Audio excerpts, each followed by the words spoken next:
신라 시대의 작가인데 당시에 자기 신분은 노예 신분이었음에도 불구하고 좋은 작품들을 많이 써서 오늘날까지 알려지고 있고 특별히 어린아이들에게 귀한 교훈을 주는 그런 글들이 많이 있죠.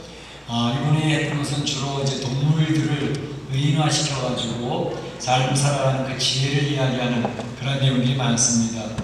여러분들이 잘 아시는 가운데 토끼와 거북이, 느림보 거북이가 토끼와의 경주에서 이겨냈다라는 내용과 또 개미와 배짱이, 개미가 여름철에도 부지런히 일을 할 때 배짱이는 노래만 부르고 있다가 겨울철을 만나니까 결국 개미에게 찾아와서 도움을 구하는 그런 내용 뿐만 아니라 여우와 두루미 내용, 서로 식사 초대를 했는데 여우가 두루미를 초대했을 때는 접시에다 먹을 걸 내놔가지고 두루미는 제대로 못 먹고 자기만 혼자 맛있게 먹었다. 또다시 두루미가 여우를 초청했더니만 요거는 식사 대접을 긴 호리병에다 넣어가지고 두루미는 먹었는데 여우는 제대로 못 먹었더라 라는 이러한 이소의 이야기들은 우리에게 잘 알려져 있는 것이죠. 삶의 지혜를 보여주는 그런 내용들이 많은데 어떤 사람이 이섭에게 찾아와가지고 질문을 했다는 거죠. 이섭 선생님, 이 세상에서 가장 귀하고 좋은 것이 있다면 그것이 무엇일까요? 물었더니 이섭이 대답하기를 네, 그것은 사람의 혀라고 말씀드릴 수가 있습니다. 이렇게 하는 거죠. 웬고하니 사람의 혀, 그 말은 진리를 선포할 줄 알고 자기의 생각을 뜻한 바를 이야기할 수 있으니 얼마나 소중한 것이겠습니까? 이야기를 하는 거죠. 그러면 또다시 질문하겠습니다. 이 세상에서 가장 나쁜 것은 무엇인가요? 물었더니 이수업 선생이 이야기하기를 네, 그것 또한 사람의 혀입니다 라고 얘기를 하면서 이 이유는 바로 이 사람의 혀는 남을 중상하고 모략하는 도구로 쓰일 수 있기 때문에 그렇습니다 라고 얘기했다는 것이죠. 사람의 혀로 표현되는 이 말은 가장 좋은 것이 되기도 하고 가장 나쁜 것이 되기도 한다 라고 이야기할 수가 있습니다. 오늘 본문은 바로 혀로 만들어진 그 말에 대한 것을 이야기하고 있습니다. 저희가 지금 야고보서를 살펴보면서 야고보가 계속 우리 성도들의 교훈을 주는 그런 말씀들을 살펴볼 때 오늘 말에 대한, 언어에 대한 교훈을 주고 계시는데 오늘 이 본문을 통해서 우리 사는 성도들이 하나님의 뜻을 잘 분별해서 우리 성도의 언어 생활이 하나님 앞에서 축복되어지는 언어 생활이 되었으면 참 좋겠습니다. 그렇게 되시기를 주의 이름으로 축원합니다.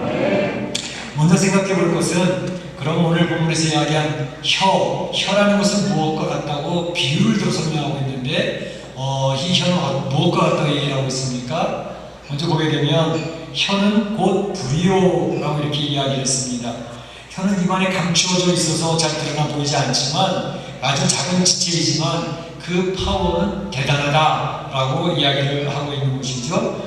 그래서 이 혀가 미치는 그 영향력이 얼마나 대단한 것인가 이야기하는데 지난 4월달에 한국의 강원도 고성에 산불이 나가지고 엄청나게 많은 사람들이 피해를 입게 됐습니다. 많은 산이 파괴되어졌고 재민들이 많이 생기게 되어졌죠. 그래서 우리 교회에서도 이제 지난번에 부활절 연합예배 드렸을 때 그때 나왔던 헌금, 그 헌금을 고성 피해민, 이재민들에게 전달하는 것을 했습니다. 뿐만 아니라 이러한 산불은 종종 특별히 이 남가주, LA 지역에는 이런 산불들이 자주 발생을 합니다. 그래서 요세미티 같은 데 갔다 와보신 분들은 아시겠지만 그 넓은 참 좋은 산이 시커멓게 타 있는 그런 부분들을 볼 수가 있는 것이죠. 그래서 이 남가주의 산불은 종종 발생을 하는데 바로 이 산불 때문에 그 남가주에는 좋은 집들은 거의 산속에 있거든요. 그 산에 불이 나면 이건 뭐 감당할 수가 없습니다. 그 집을 다 포기하고 도망가야 되는 그런 일이 많이 있죠. 그래서 소방관들이 참으로 다치기도 하고 때로는 죽기도 하는 그런 일들이 신문에 보도되는 것을 볼 수가 있습니다. 이 불의 시작은 굉장히 조그만 것에서부터 시작을 합니다. 어느 사람이 지나가다가 그냥 담배꽁초를 휙 집어 던졌는데 그게 불섭에 닿아가지고 바짝 마른 풀잎에서 불이 발아가기 시작을 해가지고 그 조그만 불이 이제 전 산을 여러 개를 태우는 그런 일이 벌어지게 되어지는 그 작은 불씨가 얼마나 대단한 것인가 라는 것을 보여주게 되는 것이죠. 바로 이와 같이 혀도 그와 같다라는 것입니다. 혀로 말미암아 시작되어지는 자그마한 말씨 하나가 바로 엄청난 파워를 갖게 되는 그런 일이 있다는 것을 이야기하고 있는 것이죠. 그러면서 오늘 야고보는 이 혀는 또 큰 배를 움직이는 그 배 맨 뒤에 달려있는 자그마한 키, 그 키가 큰 배를 움직이지 않느냐, 그 키에 비유를 하고 있습니다. 몇천 명이 타고 있는 크루즈 같은 큰 배도 그 배 뒤편에 달려있는 자그마한 키가 어느 쪽으로 방향을 트느냐에 따라서 오른쪽으로 가기도 하고 왼쪽으로 가기도 하고 직진해서 가기도 하고 그 자그마한 키가 바로 그 큰 배를 움직이는 놀라운 역할을 한다는 것을 이야기하고 있습니다.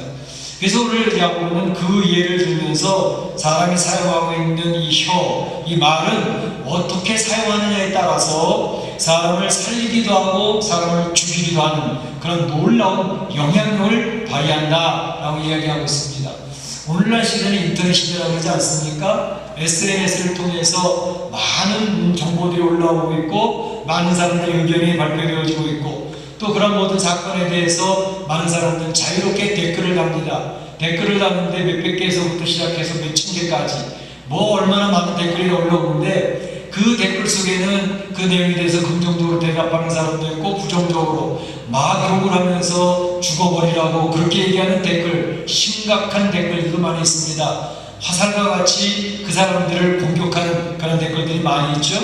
그래서 우리가 지금까지 알고 있는 것처럼 많은 연예인들이 그 댓글을 보다가 너무너무 큰 상처를 받아서 자살을 하는 그런 것들도 우리가 경험을 하게 되어졌고 많은 기업가들도 그 많은 재산을 다 포기하고 죽음을 선택하는 그런 사업가들이나 그런 정치인들도 우리는 종종 볼 수가 있었습니다.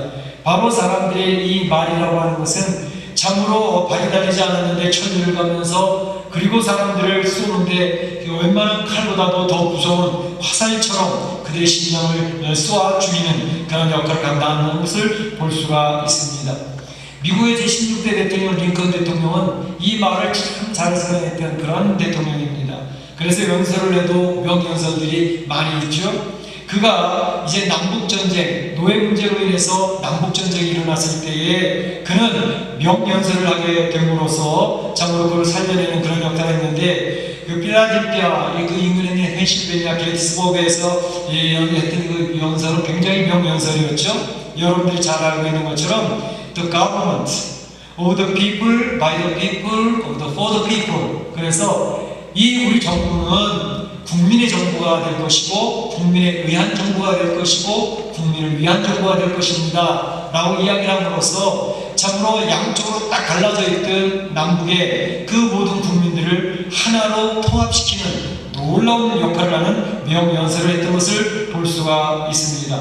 그런가 하면 히틀러와 같은 그러한 사람은 얼마나 선동적인 말을 잘하는지 그 사람이 정말 불을 끈지고 이야기를 하고 연설을 하게 되면 그 젊은 피가 끓는 그 독일 젊은 청년들이 이제 앞장서서 그 일을 수행하면서 그때의 유대인들이 600만이 가스실에서 죽임을 당하는 그런 놀라운 일이 벌어졌던 것을 우리 역사를 통해서 알 수가 있습니다.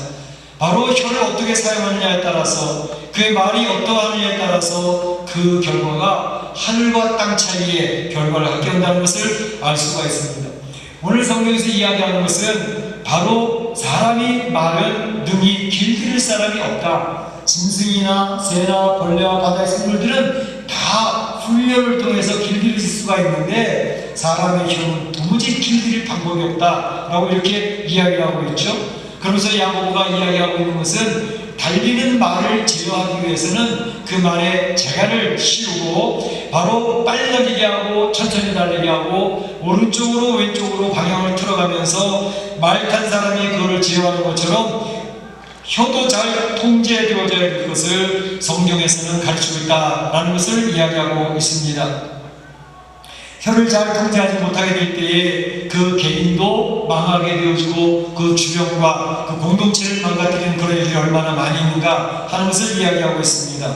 요즘에 한국 사회에 뜨겁게 다가오는 이슈들이 있습니다. 있습니다. 그런 이슈들 가운데서 참 안타까운 것은 이제 페이스북 하는 걸 좋아하고 또 SNS 하는 걸 좋아해서 자기의 생각과 자기의 주관, 자기의 가치관을 열심히 이야기를 했는데 그 이야기를 들었던 사람들은 야 대단하다, 참 멋지다, 그리고 동조를 많이 했는데 결국은 자기가 한 말에 의해서 자기가 걸려들고 함정에 빠지게 되어지는 그러한 일들을 많이 보게 됩니다. 그래서 기회는 모든 사람들에게 평등해야 되고 절차는 모든 사람에게 공정해야 되고 그래서 결과는 정의로워야 된다. 얼마나 멋진 멘트입니까? 그런데 그 말에 의해서 자기가 걸려드는 그러한 일이 있는 것을 보면서 참으로 안타깝다 하는 생각이 듭니다. 그래서 옛날부터 어떤 현자들이 이야기하기를 참으로 말로서 말 많으니 말 많을까 하노라. 아주 너무 멋진 말을 했습니다.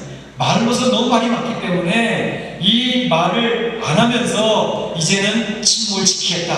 그래서 침묵금이다 라는 그런 이야기가 있지 않습니까? 참으로 우리의 말과 우리의 혀는 통제하고 제어하기가 힘들기 때문에 말을 안 하고 그래서 입 다물고 있으면 침묵하고 있으면 중간이라도 가지 이런 말을 듣게 되는 것이죠. 오늘 야고보는 바로 성도들에게 이 언어 생활에 대해서 이야기하면서 교훈을 주고 있는 것입니다. 성도들은 이러한 혀의 사용, 언어를, 말을 어떻게 사용할 것인가 그것에 대해서 이야기하고 있는 것을 볼 수가 있습니다. 정말로 혀를 잘 사용해서 저 좋은 열매를 맺어야 되겠다라는 것을 권면하고 있는 것입니다. 말을 잘하는 성도가 되어져야 된다.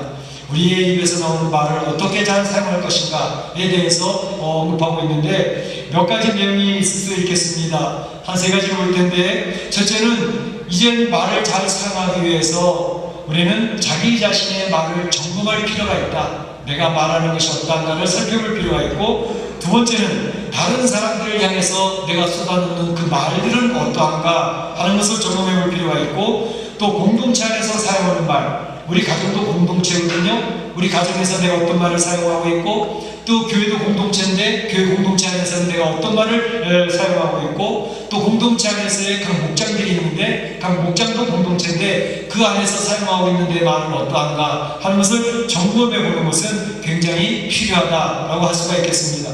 먼저 자기 자신의 말을 점검해 보겠는데 오늘 다윗은 시편 19편 14절에서 이런 말씀을 하고 있습니다. 내 입술의 모든 말과 나의 마음의 묵상이 주께 연락되기를 원합니다. 우리 본성 찬양도 있지 않습니까? 내 입의 말, 마음의 묵상 이 모든 것이 주님께 연락되기를 원합니다. 내 말에 감사와 찬송이 얼마나 있는지 아니면 내가 지금 불평하고 원망하면서 답답하게 살고 있는지 아니면 내가 말하는 것들이 부정적인 고백들인지 아니면 긍정적인 믿음의 고백들인지 하는 것을 살펴볼 필요가 있다는 것입니다. 우리가 말을 쓸 때 보통 자기가 말하는 대로 자기 인생이 풀어질 때가 많습니다. 그래서 잘 될 거야. 하나님께서 문제를 풀어주실 거야. 아브라함이 고백했던 것처럼 재물은 하나님이 준비해 주신다. 긍정적인 고백을 하고 하나님을 바라볼 때 우리 인생은 하나님께서 인도해 주신 그런 인생을 살아가게 됩니다. 그러나 우리의 말이 내 인생은 왜 이렇게 힘든 거냐고 우리 가정은 왜 이렇게 다른 사람은 잘 사는 것 같은데 우리 가정은 왜 이렇게 문제가 많냐고 그러면서 부정적인 고백을 하면 그 모든 문제가 다 막혀버립니다. 그래서 우리가 말하는 말이 씨앗이 된다는 속담이 있듯이 자기가 마음대로 자기 문제가 이루어져가는 것을 볼 수가 있습니다. 우리 성도들이 신앙생활을 하면서 주변을 잘 보시면 감사의 말을 하는 사람들이 있습니다. 감사의 말을 하고 있는 성도들은 신앙적으로 현재 건강한 성도들입니다. 그래서 감사의 말을 하고 긍정적인 언어를 사용하고 있는 사람들을 보시게 되면 그분들은 가까이 하십시오. 가까이 하시면 그 긍정적인 감사의 말을 고백하는 사람들에게서는 유익한 것들이 많이 생깁니다. 그러나 때로는 불평을 하고 때로는 다른 사람을 향해 원망을 하고 정죄를 하고 그러한 것을 계속 고백하고 있다고 한다면 그런 분들은 조금 거리를 띄워놓고 경계하고 있는 것이 좋습니다. 왜냐하면 그런 일을 계속 듣다 보면 내 마음에 안 그랬다가도 그런 불평이 같이 스며들어옵니다. 원망이 스며들어옵니다. 같이 답답해져요. 그리고 이 문제가 자꾸 힘들어집니다. 그렇기 때문에 감사하고 긍정적인 언어를 사용하는 사람을 가까이 하는 것은 우리 삶의 또 하나의 지혜입니다. 그런 사람을 통해서는 문제가 해결되어진 방향을 잡게 되지만 부정적이고 불평하는 사람을 가까이 되면 문제는 계속 막혀나갑니다. 그리고 내 심령 자체가 답답해집니다. 그래서 성경에서도 이야기하는 것이 참으로 하나님 앞에 찬미 제사를 드리자 이렇게 얘기합니다. 히브리서 13장 15절 말씀은 우리가 예수로 말미암아 항상 찬미 제사를 드리자. 이는 바로 그 이름을 증거하는 우리 입술의 열매가 될 것이다. 우리의 입술의 열매는 찬미의 제사, 하나님을 찬양하고 하나님 앞에 경배하고 감사를 고백하는 그러한 입술이 되어져야 되겠다 하는 것입니다. 내가 지금 토해놓고 내가 하고 있는 언어의 모습은 어떠한가, 자기 자신의 말을 점검해 볼 필요가 있다는 것입니다. 두 번째로는 타인을 향해서 나는 어떤 말들을 지금 사용하고 있는가 하는 것을 생각해 볼 필요가 있습니다. 타인을 향해서 내가 지금 살리는 말을 하고 있는가, 죽이고 있는 말을 하는가, 내 말이 타인을 향해서 힘을 잃은 사람에게 격려가 되어지고 있고 그를 위로하는 말로 되어져 있는가, 아니면 멀쩡한 사람을 공격해서 그 사람을 죽이고 그 사람을 향해서 이제 화살처럼 쏟아져 공격되어지는 공격적인 말이 되어지고 있는가 하는 것을 살펴볼 필요가 있습니다. 바로 우리의 모습은, 우리는 우리 안에 죄성이 있기 때문에 성경에서 이야기할 때 이 혀나 말에 대해서는 상당히 부정적인 모습을 이야기하고 있습니다. 로마서 3장 13절에 14절을 보게 되면 우리 인간이 사용하고 있는 말이나 혀의 모습, 그것이 어떤 거냐? 이렇게 표현을 하고 있습니다. 우리 목구멍은 열린 무덤이요, 무덤에서 썩은 냄새가 나듯이 우리 입에서 나오는 것들이 썩은 냄새, 쓰레기 같은 말을 할 때가 너무나 많다는 것입니다. 우리의 혀는 항상 속이는 혀가 될 가능성이 많다. 또 우리의 입은 독사의 독과 같고 우리 입에 저주와 악독이 가득하다. 로마서에 바로 사도 바울은 우리 인생이 쓰고 있는 말을 그렇게 표현하고 있습니다. 왜? 우리 안에는 죄의 성품으로 또아리를 들고 있는 것이 자리 잡고 있기 때문에 그렇습니다.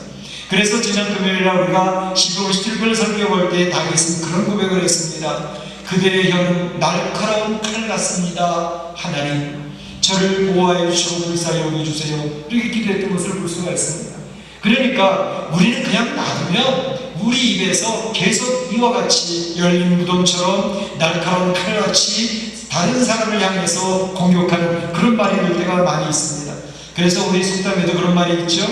가는 말에 고하여 오는 말도 못지. 야, 좋은 말 좀 많이 하자, 이런 얘기를 합니다. 그 말 한마디에 청량빛을 갚는다 라는 그런 말도 있습니다. 성경에서도 너희가 비판받고 싶지 않아? 그럼 비판하는 말을 하지 마라, 이렇게 이야기를 하고 있습니다. 우리 성경에서 이야기하는 이 관계 속에서 쓰여진 말에 대한 것은 이런 원리를 이야기하고 있습니다. 성도들에게는 축복권이 있다. 우리 성도들은 목사에게만 축복권이 있는 게 아니라 성도들 모두에게 축복권이 있습니다. 그런데 우리 말에는, 성도들의 말에는 권세가 있기 때문에 성도들이 축복하는 말을 많이 하잖아요. 그러면 그 축복하는 말이 상대방의 축복으로 임합니다. 그렇기 때문에 성도들은 축복하는 말을 많이 해요. 누구를 향해서든, 가정의 자녀를 향해서든, 내 주변의 친구를 향해서든, 내 신앙의 동료를 향해서든 축복하는 말을 많이 하는 게 굉장히 중요합니다. 우리 성도들에게 그런 축복의 권세를 주셨습니다. 그런데 바로 이 축복을 열심히 하고 주변을 향해서 계속 좋은 말, 축복하는 말을 많이 하는데 상대방이 하나님 앞에 바로 서지 못해요. 축복받을 만한 그릇이 되어져 있지 않아요. 그래서 하나님 축복이 그 사람이 임하지 않을 경우 어떻게 되는가? 내가 선포했던 모든 축복이 그 사람한테 임하는 게 당연한데 임하지 않으면 그 축복은 다 축복을 했던 자기에게 돌아옵니다. 메아리처럼 자기에게 임합니다. 그래서 축복했던 사람은 자기가 축복을 하는 거예요. 그러니까 손해를 뽑잖아요. 열심히 주변을 해서 축복하시기 바랍니다. 반대 논리도 그대로 적용이 됩니다. 어떤 누군가를 향해서 계속 저주를 합니다. 참, 뭐 저렇게 사냐, 인생이. 저 사람은 저주받아 마땅해. 누군가를 향해서 저주를 계속 쏟아내고 있으면 그 사람에게 저주가 임한다. 얼마나 무서운 일입니까? 그런데 내가 저주했던 그 사람이 하나님 앞에서 엎드려서 기도하고 있는 사람이네. 회개하면서 하나님 앞에 바로 서려고 애를 쓰고 있는 사람이 됐어요. 그러면 그 사람이 저주를 했음에도 그 사람이 저주를 못 받아요? 안 받아요. 왜? 하나님 앞에 회개하고 엎드려 있는 심령이 무슨 저주가 임하겠습니까? 근데 그 다음이 문제입니다. 내가 저주의 말을, 날카로운 말을 막 쏟아냈는데 그 사람이 저주가 임하지 않으니까 그 저주는 누구한테? 저주를 쏟아냈던 자기에게 가는 것입니다. 큰일 나는 것입니다. 그렇기 때문에 우리 말의 권세는 그냥 입에서 쏟아져 나와서 허공에 흩어져버리는 말이 아니라 그 말은 방향이 있습니다. 결과가 있습니다. 그래서 축복하는 사람에게는 축복에 임하고 안 임하면 내게 축복이 돌아오고, 내가 저주를 하고 누군가를 향해서 원망하고 있으면 그것이 그 사람에게 임하게 되는데, 만약에 그 사람이 하나를 바로 서서 회개해서 임하지 않으면 그 저주는 내게 임한다고 하는 것, 무서운 경고를 우리가 기억할 필요가 있다는 것입니다. 그래서 타인을 향해서 말을 할 때에도 살리는 말을 많이 해야지 상대방을 죽이는 말을 많이 해서는 안 되겠다. 조심해야 되겠다는 것입니다. 세 번째로 공동체 안에서 사용하는 말도 그렇습니다.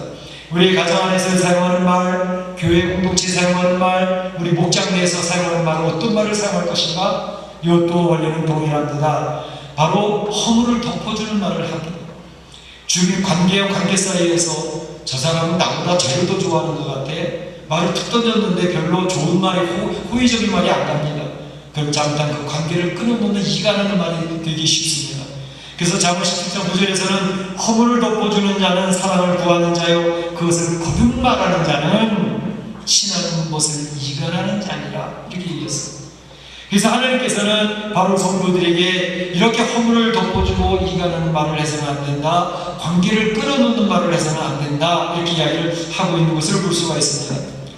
공동체, 우리 가정을, 또 우리의 교회 공동체를 하나로 묶어주는 것은 어디에 있느냐?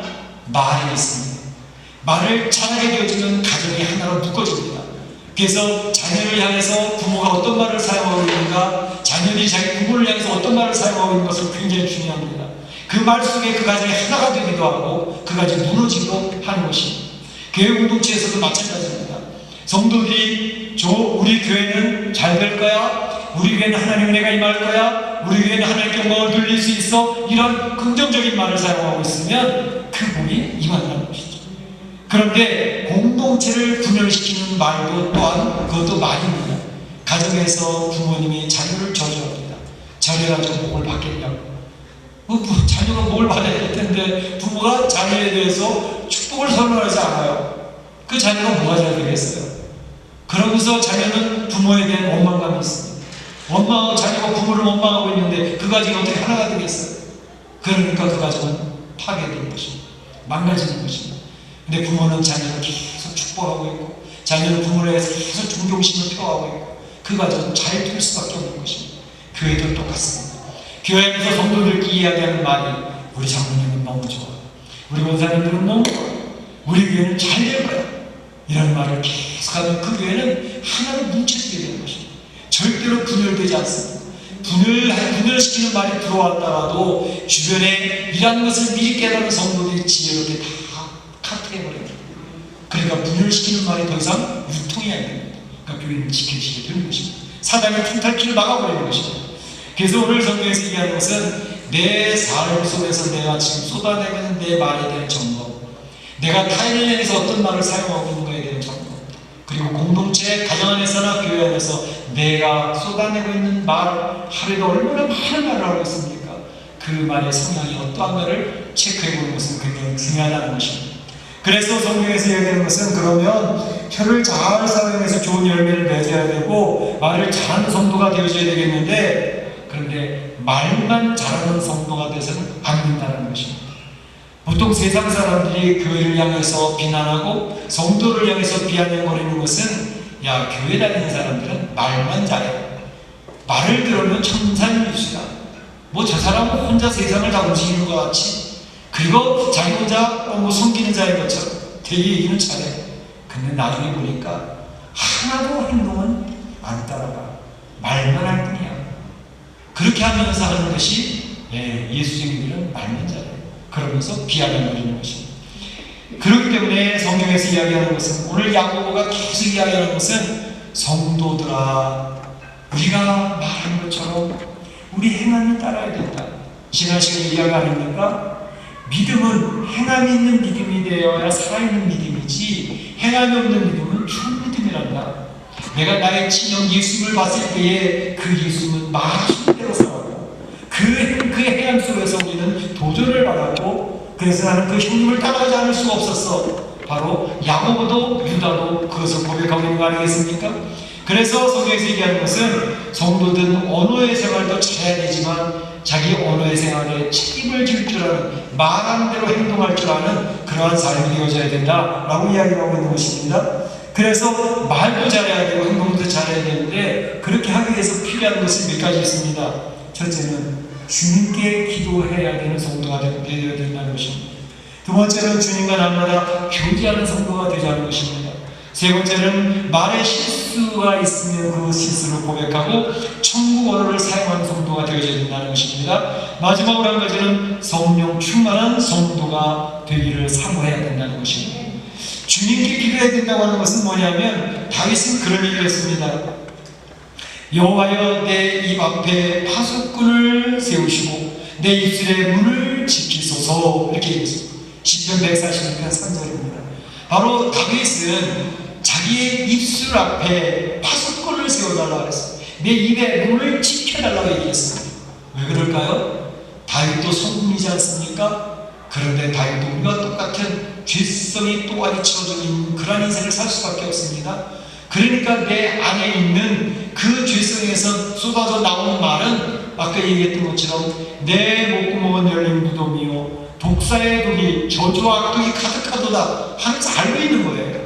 그러니까 내 가운데 전혀 통제가 안 되고 막 쏟아내면 내 입에서 나오는 것은 분명히 냄새나는 쓰레기 같은 것이 나올 수밖에 없다는 것이죠. 남을 저주하는 것이 나올 수밖에 없다는 것이죠.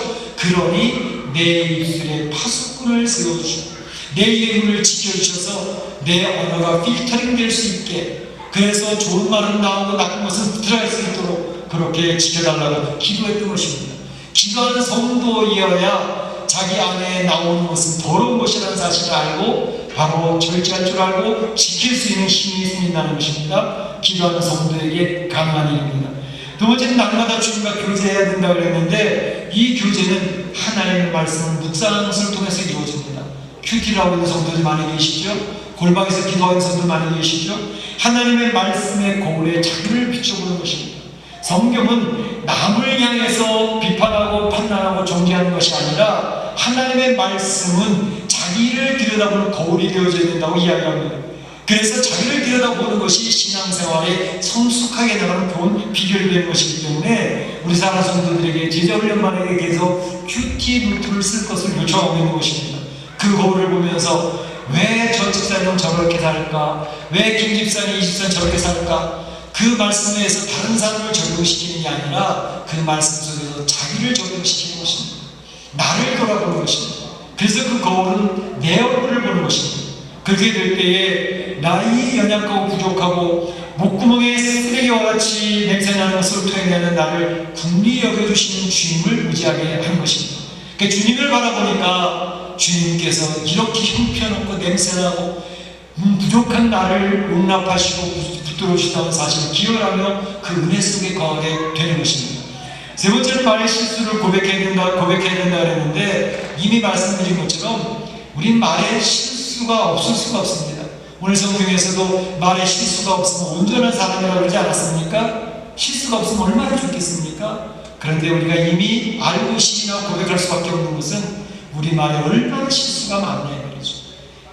통제만 안 되면 내 입에서 나오는 것은 더러운 말입니다. 저주하는 말입니다. 그러니 말에 실수가 있었을 때에는 바로 상대방에게 가서 미안하다, 죄송하다, 내가 너를 향해서 쓸데없는 말을 했구나, 죄송하다고 하는 그 실수를 고백하는 용기가 필요하다는 것입니다. 뿐만 아니라 천국 언어를 사용하는 것이 필요하다는 것입니다. 천국 언어는 감사합니다입니다. 감사를 고백하는 심령은 천국 언어를 사용하고 있는 사람입니다.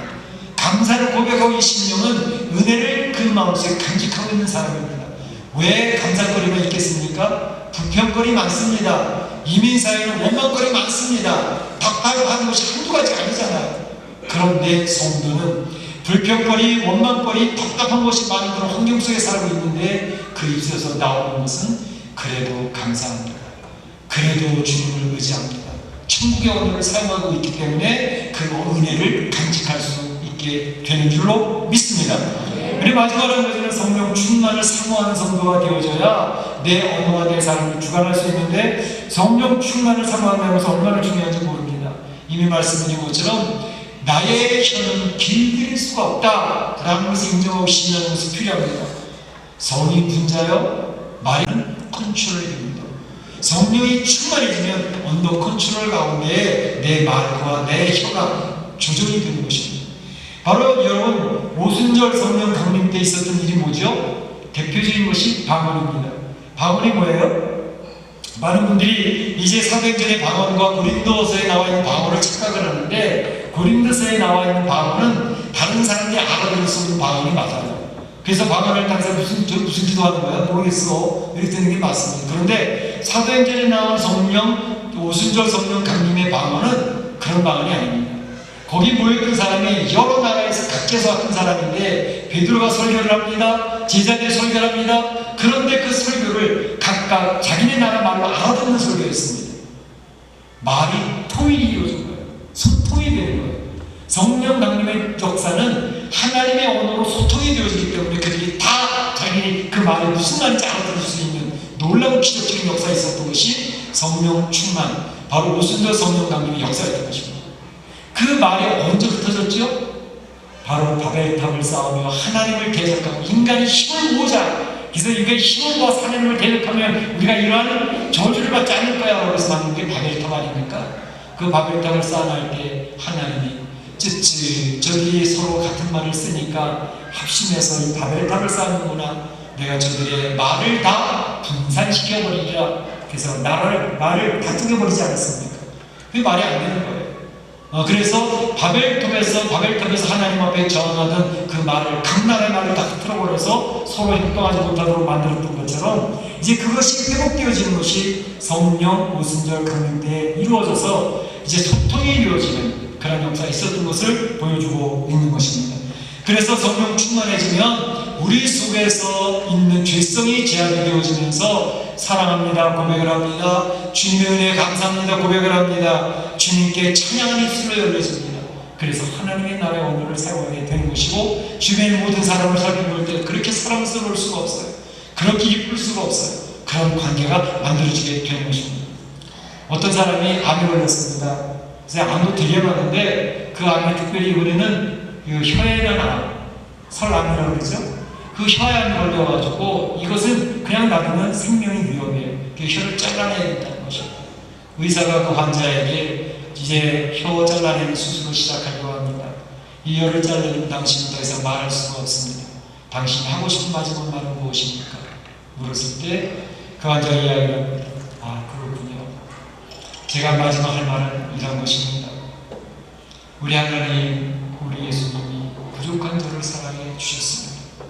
하나님의 은혜를 받은 저입니다. 저는 하나님 앞에 찬양하고 하나님 앞에 감사의 말을 마지막으로 하고 싶습니다. 그리고 혀를 잘라내 수술했다는 것입니다. 그의 마지막 하고 싶었던 말은 하나님 앞에 영광을, 하나님 앞에 은혜의 감사를 고백하는 말이 마지막 말이었다는 것입니다. 우리 사랑하는 성도 여러분, 우리는 오늘 하루에도 많은 말을 감사합니다. 우리 성도의 언어 생활이 어떠해야 되겠습니까?